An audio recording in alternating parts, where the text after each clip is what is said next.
A primeira turma do Supremo Tribunal Federal finalizou os depoimentos de todas as testemunhas daquele núcleo 1 de réus na ação penal que está apurando uma tentativa de golpe de Estado logo depois da eleição presidencial de 2022. O último que foi ouvido hoje foi o senador e também ex-ministro Rogério Marinho. A gente vai para Brasília falar agora com a repórter Ruth Moraes do Portal R7, que acompanha os detalhes para saber o que a gente tem desse depoimento, até porque o ex-ministro hoje estava bem comunicativo, digamos assim, falou quando chegava para prestar depoimento, também conversou com os repórteres na saída. Vamos ver o que a Ruth traz para a gente de atualização e, obviamente, quais são os próximos passos a partir de agora. Ruth, boa noite para você, boa semana. Boa noite para você, Algarte, para todos que nos acompanham. Ótima semana para nós. Pois é, o senador Rogério Marinho, também líder da oposição no Senado, disse em depoimento ao Supremo Tribunal Federal que não houve conversa sobre plano golpista por parte do ex-presidente Jair Bolsonaro e também nem por parte do general Walter Braga Neto. Lembrando que o senador foi ouvido hoje na condição de testemunha das defesas dos dois. Ele disse que teve um encontro com Bolsonaro logo após as eleições de 2022 e que, na ocasião, o ex-presidente agradeceu o trabalho de seus auxiliares durante o governo e escolheu o ministro que coordenaria a transição para o governo do presidente Lula. Lembrando que o escolhido foi o então ministro da Casa Civil, Ciro Nogueira, que é senador. Marinho ressaltou que de maneira alguma Bolsonaro sinalizou a intenção de ruptura democrática ou de golpe de Estado e que o ex-presidente queria civilidade na transição, apesar de estar chateado e de não esperar aqui a derrota nas urnas para o então candidato Lula. Marinho, para a gente lembrar, foi a última testemunha do núcleo 1 a ser ouvida pelo STF. Ao todo, foram 52 testemunhas de 28 desistências e 2 declarações escritas. O ministro Alexandre de Moraes, do STF, relator dessa ação penal, disse hoje que marcou aqui para 9 de junho o início do interrogatório do ex-presidente Jair Bolsonaro e de outros 7 réus aqui nessa mesma ação. As audiências vão ser realizadas de forma presencial aqui na corte e apenas o interrogatório de Braga Neto vai acontecer por videoconferência, pois ele está preso preventivamente no Rio de Janeiro. No dia 9, os interrogatórios vão começar a partir das 14 horas e duram até as 20 horas, sendo que o réu colaborador tenente-coronel Mauro Cid, ex-ajudante de Bolsonaro, vai ser o primeiro a falar.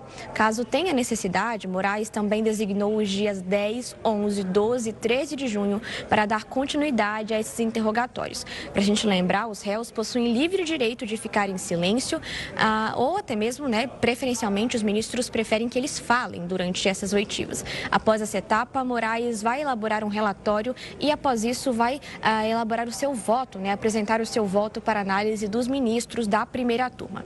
A conclusão dessa análise aqui não tem uma data específica, nenhum prazo aqui para que ele faça essa análise. Mas assim que essa etapa estiver finalizada, a ação penal vai ficar disponível para ser incluída na pauta da primeira turma. A expectativa do Supremo é de que o caso do núcleo 1, dessas 8 pessoas, vá a julgamento entre setembro e outubro deste ano, Algarte. Ruth, o presidente da Câmara dos Deputados, Hugo Mota, confirmou hoje que ele pretende se reunir agora com o ministro da Fazenda, Fernando Haddad, para tratar daquelas medidas alternativas justamente ao aumento na taxação de algumas modalidades do imposto sobre operação financeira, o famoso IOF. A gente vem batendo aqui nessa tecla porque são capítulos diários em relação ao que pode ser feito e como o governo federal, junto com o Congresso, eles tentam também encontrar uma solução. Haddad falou que esse impasse, inclusive com o governo e com o Congresso, ele deve ser resolvido quanto antes. Isso é uma prioridade. Ele deu alguma pista, Ruth, do que deve ser discutido para tentar, pelo menos, colocar um pano mais frio para evitar que os episódios fiquem ainda piores?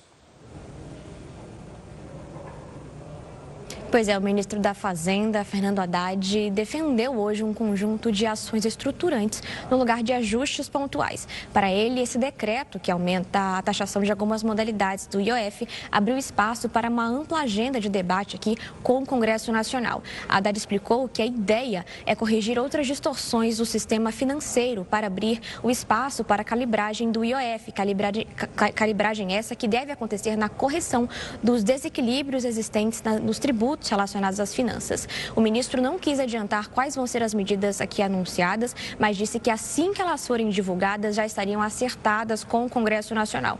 Na semana passada, só para a gente lembrar, o presidente da Câmara, Hugo Mota, o ministro Fernando Haddad e o presidente do Senado, Davi Alcolumbre, estiveram reunidos aqui para tratar sobre esse decreto que é amplamente criticado pelo Congresso Nacional e também pelos presidentes da Câmara e do Senado.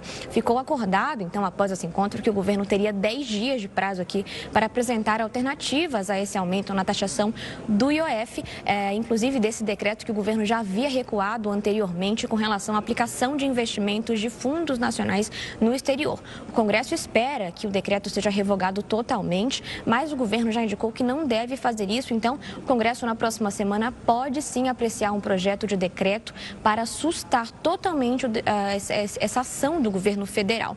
Hoje a ideia, como você mesmo disse, Algarte, é que Haddad se reúna com Mota e Alcolumbre para apresentar aqui essas alternativas aqui para o Congresso Nacional. O encontro está previsto para começar daqui a pouco, às 19h30, na residência oficial da Câmara dos Deputados. O presidente Hugo Mota, só para a gente finalizar, ele tem defendido aqui, além dessas alternativas que o ministro está estudando, uma reforma administrativa para o governo federal economizar os recursos públicos. Ele alega que essa reforma é melhor do que aumentar impostos, a exemplo aqui dessa questão do IOF. Mota, inclusive, na semana passada, criou um grupo de trabalho para analisar essa questão da reforma administrativa. O colegiado vai ter 45 dias para elaborar aqui um projeto a ser analisado pela Câmara dos Deputados. Volto com você, Algarte.